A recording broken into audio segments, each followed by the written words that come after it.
সম্মানিত নেতৃবৃন্দের যে বৈঠক সেটা যথাসময়ে অনুষ্ঠিত হয়েছে অত্যন্ত সৌহার্দ্যপূর্ণ পরিবেশে। আমাদের এই প্রতিনিধি দলের নেতৃত্ব দিয়েছেন বাংলাদেশ জামাত ইসলামের সম্মানিত নায়েবে আমির সাবেক সংসদ সদস্য ডক্টর সৈয়দ আব্দুল্লাহ মোহাম্মদ তাহের, এবং আমাদের প্রতিনিধি দলে আরও সংযুক্ত ছিলেন। আপনারা দেখতে পাচ্ছেন আমার বাঁদিকে মাওলানা এটিএম মাসুম, সহকারী সেক্রেটারি জেনারেল। ডান দিকে আছেন আরও একজন সম্মানিত সহকারী সেক্রেটারি জেনারেল মাওলানা রফিকুল ইসলাম খান। তো আমরা আপনাদের কাছে বিনয়ের সাথে অনুরোধ করছি, আপনারা অনেকে হয়তো কি জানেন, আমাদের এই ডেলিগেশনের সম্মানিত নেতা ডক্টর সৈয়দ আব্দুল্লাহ মোহাম্মদ তাহের কিছুটা সাময়িক অসুস্থতা অবস্থায়ও আমাদের আজকে ডেলিগেশনের নেতৃত্ব দিয়েছেন। এই জন্য উনি কথা বলবেন ধীরে, এবং আপনাদের সহযোগিতা আমরা কামনা করি। এখন আজকে এই সাক্ষাৎ সম্পর্কে ব্রিফিং দিচ্ছেন আমাদের সম্মানিত নায়েবে আমির ডক্টর সৈয়দ আব্দুল্লাহ মোহাম্মদ তাহের। জি, বিসমিল্লাহির রহমানির রহিম, নাহমাদুহু ওয়া নুসাল্লি আলা রাসূলিল কারীম। সম্মানিত এবং প্রিয় সাংবাদিক বন্ধুগণ, আসসালামু আলাইকুম ওয়া রাহমাতুল্লাহি ওয়া বারাকাতুহু। আমি আল্লাহর রহমতে খুব ভালো আছি। আমেরিকা একটু লম্বা সফর ছিল, একটু ডায়াবেটিকের ইমব্যালেন্স ছিল, সেই জন্য একটু হসপিটালে কারেক্ট করছি। আলহামদুলিল্লাহ সুস্থ আছি, আলহামদুলিল্লাহ। আপনারা দোয়া করবেন, ভালোই আছি আলহামদুলিল্লাহ। আজকে আমরা এসেছিলাম কয়েকটি বিষয়ে মাননীয় চিফ অ্যাডভাইজারের দৃষ্টি আকর্ষণ করার জন্য, এবং কিছু বিষয়ে আমাদের মতামত এবং করণীয়, এই সরকারের করণীয় সম্পর্কে আলোচনা করার জন্য। প্রথমে আমরা ওনাকে ধন্যবাদ জানিয়েছি আমেরিকাতে ওনার সাথে দেশের প্রধান রাজনৈতিক দলগুলোর প্রতিনিধিদের সাথে নেওয়ার জন্য, যেটা আমাদের ডেলিগেশনের মর্যাদা সেখানে বৃদ্ধি করেছে এবং জনগণের পার্টিসিপেশন তৈরি হয়েছে। আমরা ওনাকে আরো ধন্যবাদ জানিয়েছি যে ওনার যে কমিটমেন্ট ছিল যে সংস্কার করবেন, উনি দীর্ঘ সময় এক্সারসাইজ করার মাধ্যমে আমরা সংস্কারের কতিপয় বিষয়ে একমত হয়েছি, এবং সেই সংস্কারগুলোর উপরে আমরা একটা দলিল তৈরি করার জন্য সকলে মিলে সিগনেচার করেছি। বাংলাদেশ জামাত ইসলামী এই সনদের ওয়ান অফ দি সিগনেটরিজ। এটা জাতীয় ইতিহাসে এটা লিখে থাকবে এবং ইতিহাস থাকবে। মাননীয় উপদেষ্টার পক্ষ থেকে আমাদেরকে ধন্যবাদ জানানো হয়েছে। আমরা যেহেতু এখানে সিগনেচার করেছি, তার এফার্টকে আমরা সমর্থন করেছি। এই প্রসঙ্গে আমরা খুব দুটি স্পষ্ট কথা বলেছি যে দীর্ঘ কয়েক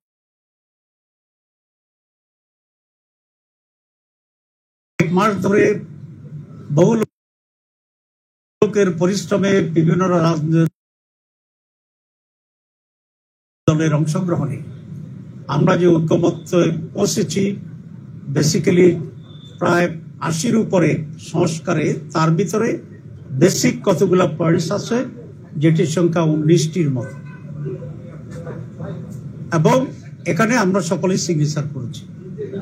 এখন যেটা প্রয়োজন সেটা হচ্ছে এটাকে আইনি ভিত্তি দেওয়া, এটাকে ইমপ্লিমেন্ট করা, এবং এই সনদের মাঝে যেগুলো আগামী নির্বাচন সংশ্লিষ্ট সেগুলোকে আগেই পাস করিয়ে তার ভিত্তিতে নির্বাচন দেওয়া, সেটা হচ্ছে ইম্পর্টেন্ট।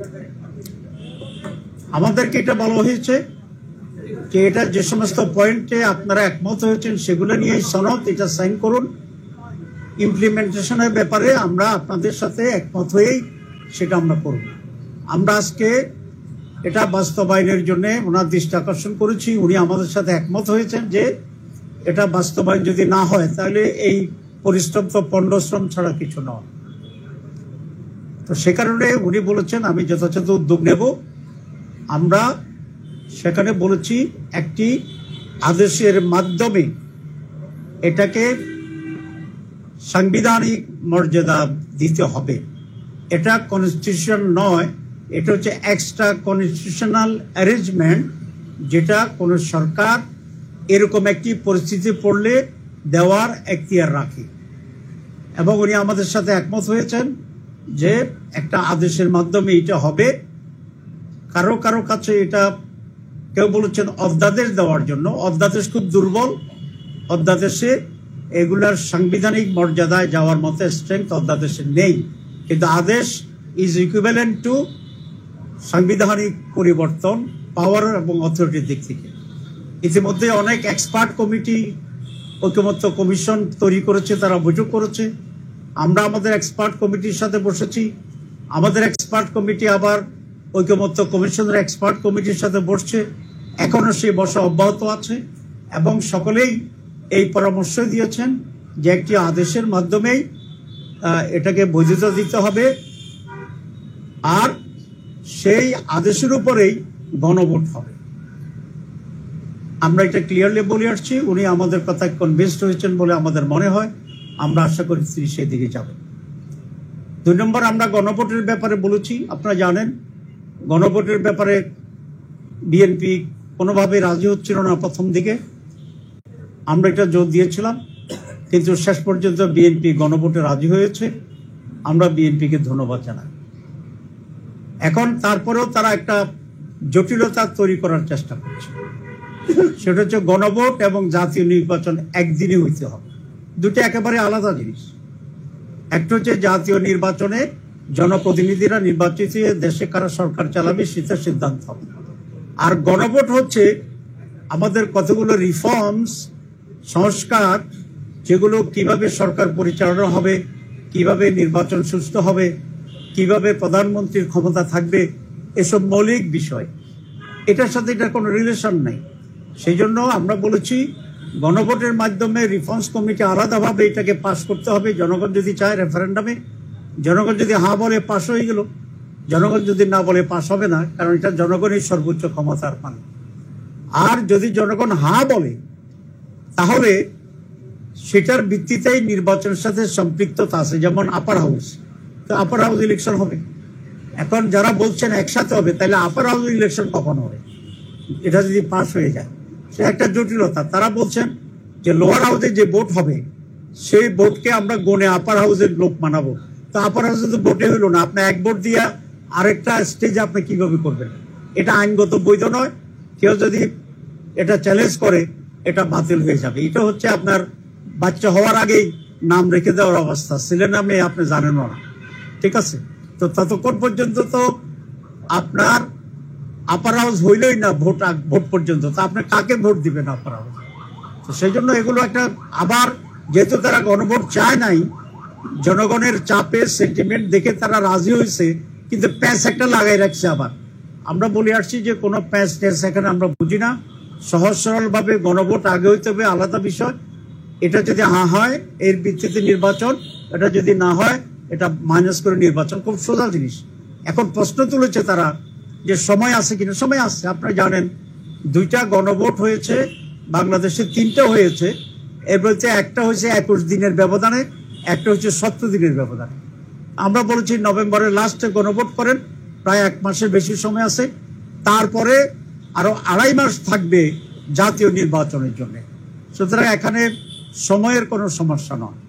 প্রশ্ন তোলা হয়েছে অনেক খরচ হবে না, অনেক খরচ হবে না।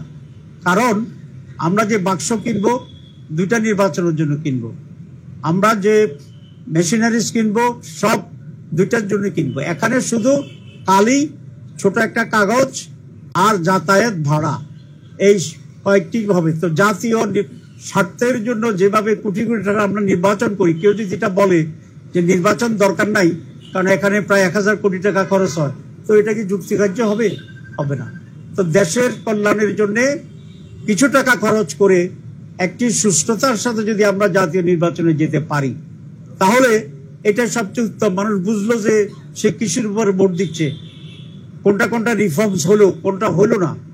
এই জন্য 3 নম্বর প্রশ্ন জটিলতা তৈরি করছে যে পয়েন্টস অফ ডিসেন্ট, যেটা নোট অফ ডিসেন্ট, যেটা তো নোট অফ ডিসেন্ট বা পয়েন্ট অফ ডিসেন্ট যেটা আছে, এটা রেফারেন্ডার কোনো সাবজেক্ট হইতে পারে না।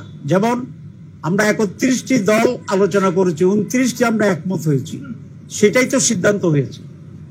2 দল বলছে আমরা মানি না, তাহলে সিদ্ধান্ত তো হয়েছে একটা, আপনার সিদ্ধান্তের সাথে দ্বিমত, এটাই তো নোট অফ ডিসেন্ট।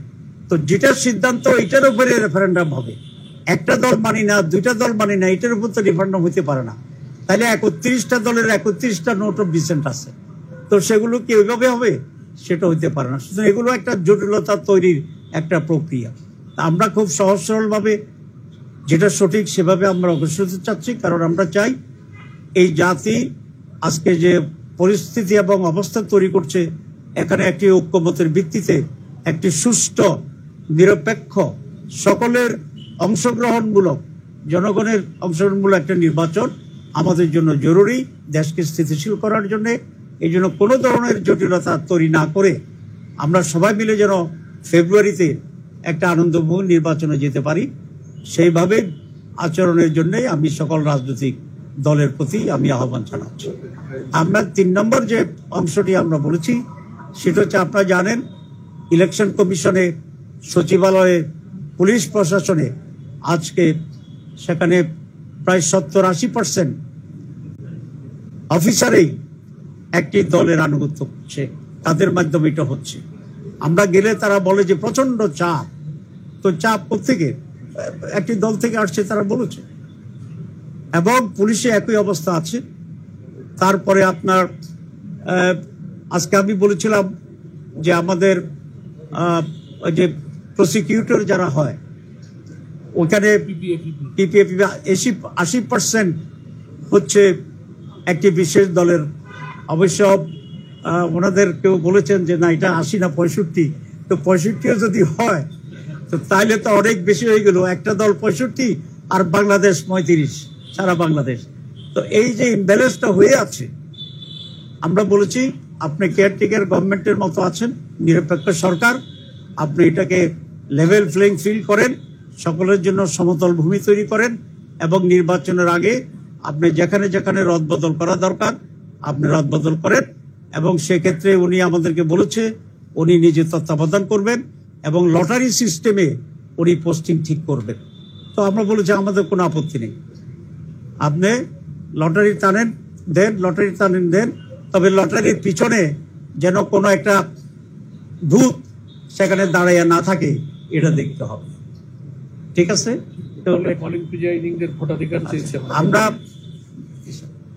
এটা আমরা বলেছি যে লেভেল প্লেইং ফিল্ডের জন্য প্রশাসনকে রদবদল করতে হবে, এবং সেটা যদি উনি লটারি সিস্টেমে করেন এটার সাথে আমরা একমত হয়েছি। আমরা আরেকটা পয়েন্টস আমার প্রসঙ্গে স্লিপ হয়ে গেছে, সেটা হচ্ছে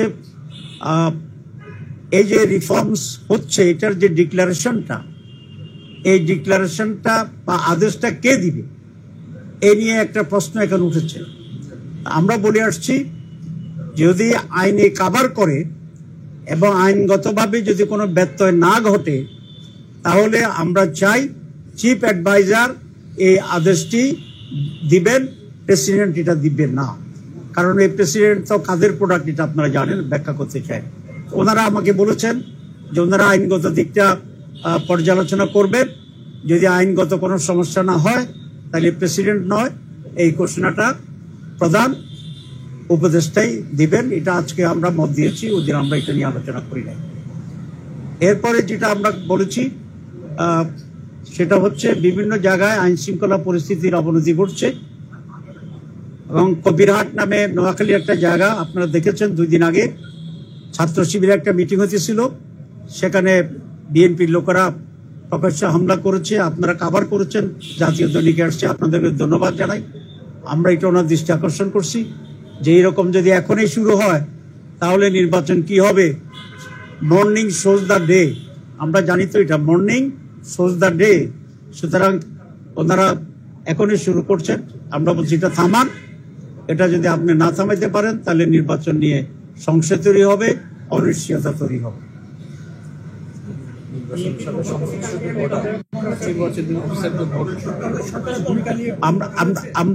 আমরা আরেকটি ডিসকাস করেছি, আপনারা জানেন যারা পোলিং অফিসার এবং প্রিসাইডিং অফিসার যারা আছে, আনসার বাহিনীর আছে, তারা ভোট দিতে পারে না।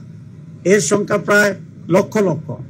আমরা আজকে বলেছি যে প্রবাসীদের ভোটের ব্যবস্থা করছে গভর্নমেন্ট, সুতরাং তাদের ভোটের ব্যবস্থা করাটাও এটা জরুরি। ওনারা খুবই খুশি হয়েছে এটাতে, যে বলছে যে না, এটা ইম্পর্টেন্ট পয়েন্টস, তারা সেখানে আলোচনা করবে। তত্ত্বাবধায়ক সরকারের বিষয়ে আমরা আলোচনা করিনি দুটি কারণে। এক, তত্ত্বাবধায়ক সরকারটা ব্যাপারে এখনো সুপ্রিম কোর্টে শুনানি হচ্ছে, সুতরাং সুপ্রিম কোর্টের যেহেতু এটা প্রিজুডিস, আমরা সুপ্রিম কোর্টের রায়ের অপেক্ষায় আছি। সুপ্রিম কোর্ট যে রায় দেয় সেই লাইনেই আমরা তখন কেয়ারটেকার ইস্যুটা আমরা সেখানে আলোচনায় আনব। কারণ এখনই যদি আমরা করি তাহলে এটি ইমেচিউরড হবে এবং সেটার যথার্থতা নাও হতে পারে। আমরা মনে করি এই গভর্নমেন্ট এখন যেটি ইন্টারিম আছে তারা এখন ইন্টারিম থাকবে। যদি কোনো ব্যত্যয় না হয় সুপ্রিম কোর্টের অর্ডারে, তাহলে এই সরকারেই কেয়ারটেকার সরকারের ভূমিকা পালন করবেন, এটা আমরা আশা করি, এবং সেই হিসাবে তারা যথার্থ ভূমিকা সেখানে নেবে। অবশ্যই প্রধানমন্ত্রী আমাদের বক্তব্য খুবই শুনেছেন। আমাদের ধারণা যে আমাদের যুক্তি উনি আমাদের যুক্তিকে ভ্যালু দিচ্ছেন বলে আমি মনে করি, আমরা বলেছি। আর আমরা সরকারের যারা উপদেষ্টা আছেন তাদের ব্যাপারে বলেছি, সকলের ব্যাপারে নয়। আমরা বলেছি কিছু কিছু লোক আপনাকে বিভ্রান্ত করে, আপনার প্রতি আমাদের আস্থা আছে, কিন্তু আপনার কিছু লোক আপনার পাশে আপনাকে বিভ্রান্ত করে এবং ওরা কোনো একটা দলের পক্ষে কাজ করে। আমরা মনে করি তাদের ব্যাপারে আপনাকে হুঁশিয়ার থাকা দরকার, সচেতন থাকা দরকার। আমরা এখন আজকে উঠে নাই, আমরা প্রথমে দৃষ্টি আকর্ষণ করছি। আপনারা জানেন জামাত ইসলামী খুবই একটা সিস্টেমেটিক ডিসিপ্লিন পার্টি। আমরা প্রথম দিন যাইয়াই অপসারণ চাইনি, আমরা বলেছি আমরা এখন দৃষ্টি আকর্ষণ করছি, আমরা সময় দিচ্ছি, আপনাকে সুযোগ দিচ্ছি। যদি না হয় তাহলে আমরা যা যা করণীয় সেগুলোর ব্যাপারে আমরা চিন্তা করব, আমরা সেটা করব।